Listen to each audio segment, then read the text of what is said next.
Let's now talk about the slope or the gradient of a line. I guess the first time we looked at it, it was just a very simple idea of, rise over run. Rise over run. So we have some sort of line like that. Of course, if we know a couple of points on there, so we can work out the rise over run, and that then generated this formula. Look, y2 minus y1 over x2 minus x1. Now, in this case, the order is important. So we do have to make sure we substitute in the same order. For that particular line I've just drawn, 4/3. There is another way of finding the slope. It's not often used, and we sometimes forget about it, and that's to do with the angle of the inclination of the line itself. So let's say that blue line makes an angle of 120 degrees. The slope will always be the tan of that angle of inclination. So for that one, it'd be tan of 120 degrees minus √3 is the slope of that particular line. Of course, that means I could work out this angle alpha here because I know the slope. I could go, well, tan alpha is 4/3. That angle must be around 53 degrees.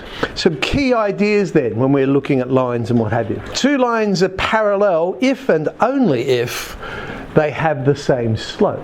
So the IFF, if and only if. And that of course just means it's like an equivalent relationship. You can read the theorem backwards. Whilst we could say if two lines are parallel, then they have the same slope, we can read it backwards as well and say if they have the same slope, then the lines are parallel. So that's the if and only if. You can read the theorem both ways. Perpendicular, also an if and only if case, but we know if the slopes are negative inverse of each other, or another way of saying that is the slopes multiply together to give -1.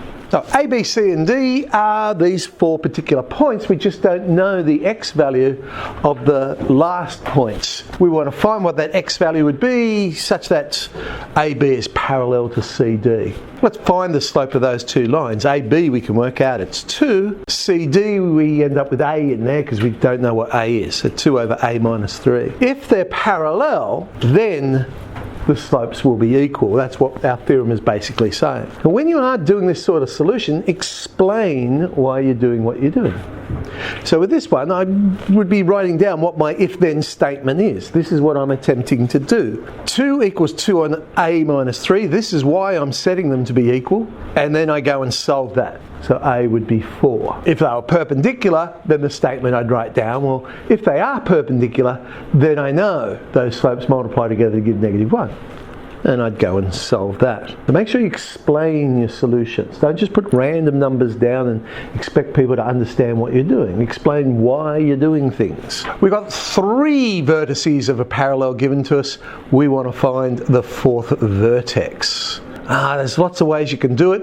You could, let's draw in, there's the 3 points I've been given. Because it's a parallelogram, let's complete the parallelogram. There's AB, there's BC.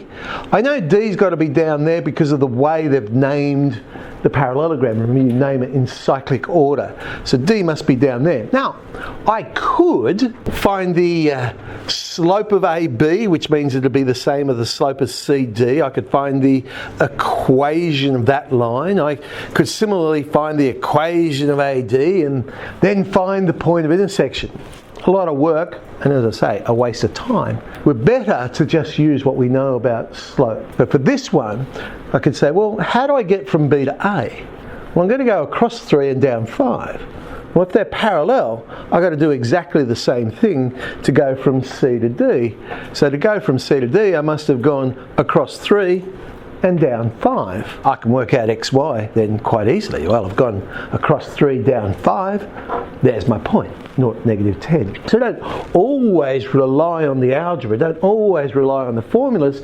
Sometimes your knowledge of the shape, the geometry of the shape, can find you a better or more efficient solution. Next idea. If I want to go and prove 3 points are collinear, what would I do? I'd find the slope. I just picked 2 of the points. Let's say I picked AB. I found the slope between A and B. Then I'd pick another pair. Say I did AC and find that slope. Now if those slopes are equal, they've got to be collinear. Because we've shown they're equal, they have the same slope. That means they're parallel. But hang on, they have a common point. Therefore, they must actually be the same line. They're collinear. Okay, that shall do us for today.